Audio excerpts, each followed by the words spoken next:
Alright, so today I want to cover the top 10 things that I wish I would have known before I started breeding snakes about 5 years ago. And you know what they say, hindsight is 20/20. You get a few years down the road and you look back and you're like, I would have definitely done things a little bit different if I would have known then what I know today. And maybe this video will help you out if you're just starting getting into breeding snakes.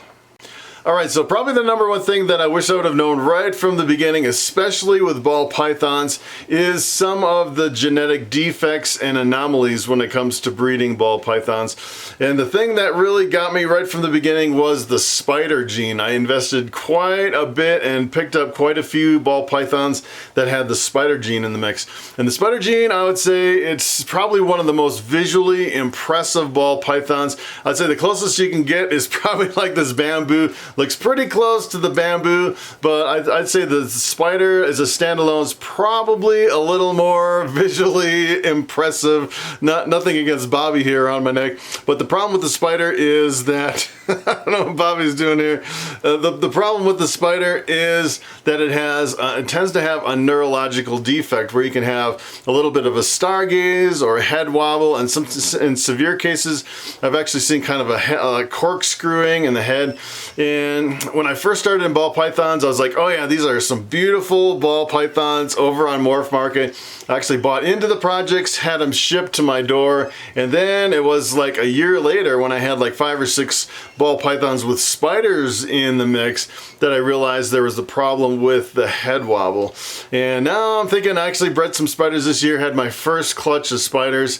Looks like just one of them has a slight head wobble, but even that one, I'm starting to double think, you know, you kind of go down this road of you don't really want to invest too heavily in some of these projects, even though there's a small market for spiders. I actually sold some spiders at my last show. People were buying them and they knew about the head wobble and some of the genetic defects.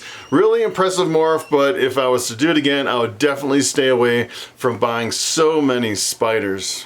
Alright, so if you don't know what a spider ball python is, I thought I'd show you just the base gene. I actually have one that I hatched out this year way down here on the bottom. This one we named Terminator. This one is a spider, 100% het pied, 50% het caramel albino. Pretty much just what a straight spider ball python looks like.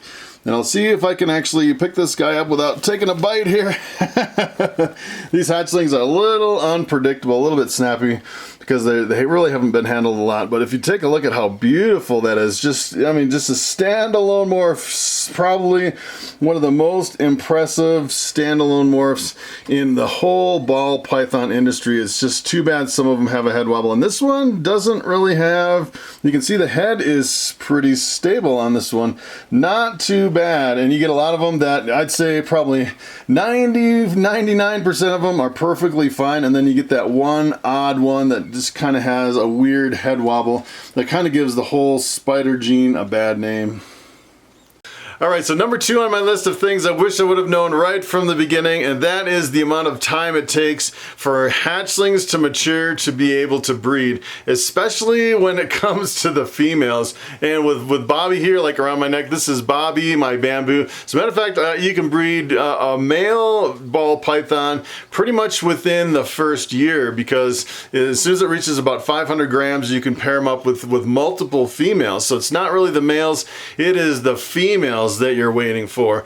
And the females, they say usually it has to be 2 to 3 years. And most people when they're starting out, they're like, all right, I'm going to ignore the 3. I want to breed my females in 2 years. And the problem is ball pythons, you know, when it comes to feeding, they can be extremely finicky. They can go on a really long fast. And that is really what you're kind of waiting for the females to get up to weight, to get up to size to breed. As a matter of fact, if you start pairing up your females too early, you'll actually, a lot of times you'll actually make them go on a long fast even if they don't lay eggs, which can set you way behind on your females. That's another mistake that I had. And I had some I paired up at 2 years. I was like, all right, I'm kind of getting impatient. I want to breed this female after 2 years. You pair them up and they don't lay eggs, and then they fast for like months at a time, and it sets you way back. And now I'm waiting like 3 or 4 years on some of those females. And then some of them are just really super picky when it comes to eating, and you're pretty much on. I have some, I think I'm gonna be like breeding them for the first time after 5 years, and that's what you really don't take into consideration when you first start out. So to kind of get around it, what I would recommend is actually buying a few hatchlings and then buying some mature adult females that are ready to breed. And that way, while you're waiting for some of your females to mature, you can actually produce eggs and produce hatchlings along the way. And it's pretty much, you know, you're trying to pay for your hobby with the hatchlings. And let me tell you, waiting 5 years to actually make some money where you're just dumping in money every single year, year after year, that is probably one of my biggest frustrations. All right, so number 3 on my list is I didn't realize how much it costs for the caging and the supplies and everything needed to actually house and take care of all of my snakes. And let me tell you, I have tens of thousands of dollars in equipment here, not only in the caging here, but in, you know, the displays for the shows and all the heaters and thermostats and everything like that. And you don't really realize how much it's actually gonna cost. And when I first got into ball pythons, I was like, all right, I'm gonna do this for pretty much the rest of my life. I knew it was going to be a really long-term kind of a thing, and I didn't really want to invest cheap into a lot of the rack systems. I've seen a lot of people where they try to build their own rodent racks, and a lot of people, you know, try to build their own racks out of wood and different metals and stuff like that. And the problem is I've even seen people, you know, do like kind of like a tote system. You go to Home Depot and buy a bunch of totes, and you kind of start that way. And then the problem is you start making some pretty good money on your snakes, and then you decide, all right, I'm going to upgrade from all these cheap racks, and I'm going to get kind of a middle of the line kind of a rack. And then, you know, 5 or 6 years down the road, you start making a whole lot of money, and then people go through for a third time and pretty much just replace everything again. And pretty much it's kind of like my garage. You know, when you get out of college, you're buying a bunch of tools to work on your car. You're pretty much buying the cheapest stuff until you get a full-time job, and then you're like, all right, I got to get rid of all my junky tools. I want to upgrade to a really nice brand name tool or something like that. And I'm kind of doing it kind of the same way as my garage without having to replace all the tools and upgrade time and time and time again. I just want to do it really professional from the beginning, build just a little bit at a time. So I ended up with a really high-end professional, pretty much the displays and the racks and everything like that. But let me tell you, I had no idea how much it was actually going to cost. And really, I would say it's a little bit of a sticker shock at first until you start producing a lot of hatchlings that actually pay for all the equipment, and then it's definitely worth it. But I'd say starting out, I was definitely in sticker shock. Alright, so number 4 on my list is I wish I would have started with just one species of snake right from the beginning. And believe it or not, when I first started, I actually bought my very first snake was a king snake. I had Arizona mountain king snakes, I had some California king snakes, I had an Australian Woma pythons, some ball pythons, some reticulated pythons, and the problem is, you know, I had all these snakes, but I could only breed one species of snake to another one. So for example, if I had 5 males, I could only breed the certain males with the females of that particular species. I couldn't really interbreed from a whole collection of snakes.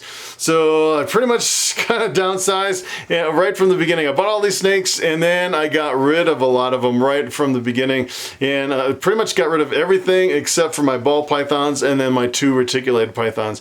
And the cool thing is if you have 5 males and 5 females, all of the same species, then you have a lot of choices as far as what you're going to breed together and what you can produce.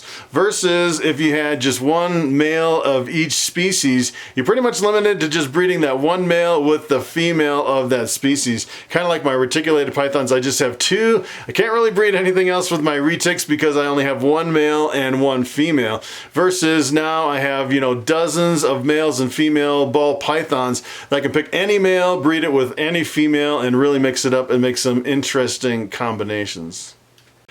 All right, so number 5 on my list is I didn't realize how much work it takes to actually take care of 150 snakes. That's pretty crazy. I actually started out, I had about 30, 35 ball pythons, and then my first breeding season hit and I produced over 100 hatchlings, and I went through in my very first year and counted all my snakes, and I had it was over 150 snakes. And let me tell you, when you go from just a few to over 100 snakes, it is definitely a whole nother level when it comes to keeping and cleaning and feeding all of those snakes.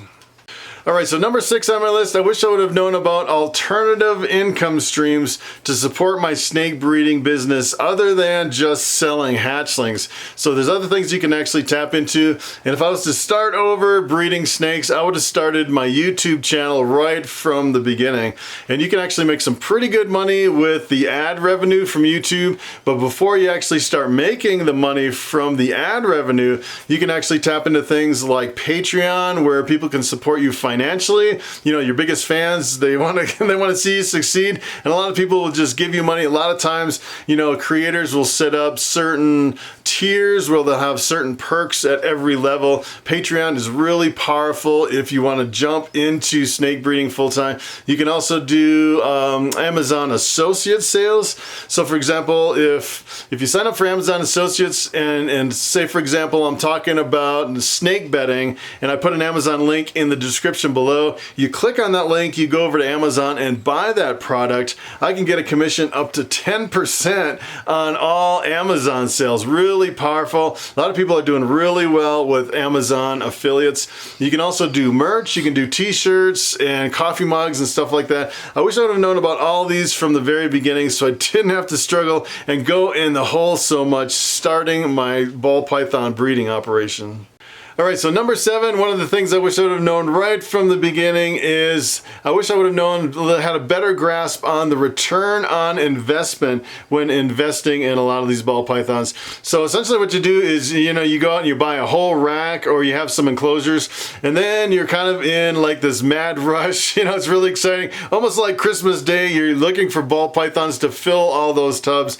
And what essentially what happens is you have a limited budget and you end up buying, you know, a snake for $100 here, maybe a couple hundred, 200, 300 here, and it'd almost be better to wait and save your money and buy something like a $1,500 snake or $2,000 snake, because essentially you're reproducing the parents, so you're making better money from those snakes. And it's, I would say it's similar to dogs. It's like getting a really cheap dog and breeding it, and then you have a whole bunch of puppies you're essentially giving away for free, versus if you invest in like an AKC, you know, show quality black lab or something like that. And keep in mind, the more money you make breeding and selling your animals, the more money you can put back into it as far as like vet care and caging and things like that. It's definitely worth it to make more money. It's better for the animals in the long run. All right, so number 8, I wish I would have known right from the beginning that snakes are like money and people will buy your snakes no matter what. You know, when you're first getting into it, you're thinking, I want to produce all those snakes, but who is going to buy all these? And my biggest fear is that I'm going to have 100 snakes that nobody is going to want. And let me tell you, nothing is further from the truth. There's a lot of wholesalers and reptile pet stores that will buy every single snake that you produce. You have no problem unloading those snakes if you have to. All right, so number 9, I wish I would have known how fast my reticulated pythons would actually grow when I got them. They're really super small and skinny when I got them, and within just a couple of years, they turned into big, giant monsters. Lucy is probably 80 pounds now, and the problem is she went from a small tub to a medium tub to a boa tub, and eventually I had to spend $1,000 on a 6-foot enclosure, and she's probably maybe 14 or 15 feet long, weighs about 80 pounds, and I'm thinking she's probably outgrowing that 6-foot enclosure. She almost needs something bigger. So that is probably one of the biggest challenges, especially with reticulated pythons, that I've found, is chasing the enclosure size. I wish I would have known how fast they grow. They grow like a rocket. All right, so number 10, I wish I would have known from the beginning how addictive snakes can be. Let me tell you, it is like potato chips. You just can't have one snake. You buy one and then another, and pretty soon you have a dozen snakes. As a matter of fact, I know a lot of people that just have snakes. They're not even breeding them. They're just keeping them as pets, and some of these guys have, 20 or 30 snakes. It's pretty addictive. All right, so it is time for the question of the day.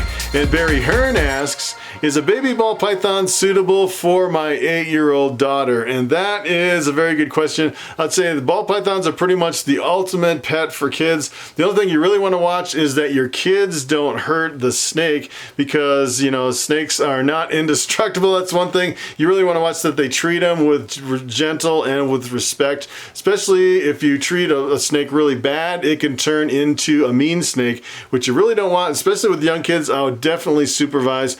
And another thing you definitely don't want to watch out for is that your kids don't put the snake in their mouth, that they don't lick it or kiss it or anything like that, because you run the risk of salmonella poisoning with pretty much with all reptiles. So that is pretty much it. Thanks for watching, and I will see you next time.